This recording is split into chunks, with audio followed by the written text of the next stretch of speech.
அடுத்த 48 மணி நேரத்தில் தென்மேற்கு வங்கக்கடலில் இலங்கைக்கு அருகே குறைந்த காற்றழுத்த தாழ்வு நிலை உருவாக வாய்ப்பு உள்ளதாக சென்னை வானிலை ஆய்வு மைய இயக்குநர் பாலச்சந்திரன் தெரிவித்துள்ளார். சென்னையில் செய்தியாளர்களிடம் பேசிய அவர், தமிழகத்தின் தென் மற்றும் வட உள் மாவட்டங்களில் கடந்த 24 மணி நேரத்தில் வெப்பச்சலனம் காரணமாக ஆங்காங்கே மழை பெய்துள்ளதாக தெரிவித்தார்.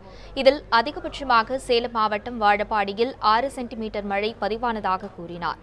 அடுத்த 48 மணி நேரத்தில் இலங்கை அருகே தென்மேற்கு வங்கக்கடலில் குறைந்த காற்றழுத்த தாழ்வு நிலை உருவாகும் என்றும் அது அடுத்த 24 மணி நேரத்தில் குறைந்த காற்றழுத்த தாழ்வு மண்டலமாக மாறும் எனவும் தெரிவித்தார். வெப்பச்சலனம் காரணமாக சேலம், தருமபுரி, தேனி ஆகிய பகுதிகளில் மழை பெய்ய வாய்ப்பு உள்ளதாகவும் பாலச்சந்திரன் குறிப்பிட்டார். அடுத்து வரும் 48 மணி நேரத்தில், அதாவது 14ஆம் தேதி, தென்மேற்கு வங்கக்கடலில் இலங்கைக்கு அருகே ஒரு குறைந்த காற்றழுத்த தாழ்வு நிலை உருவாகும். இந்த குறைந்த காற்றழுத்த தாழ்வு நிலை அடுத்து வரும் 2 தினங்களில், அதாவது 16ஆம் தேதி வலுப்பெற்று குறைந்த காற்றழுத்த தாழ்வு மண்டலமாக அதே பகுதியில் வலுப்பெறும். இது குறித்த விவரங்கள் தொடர்ந்து கண்காணிக்கப்படுகின்றன.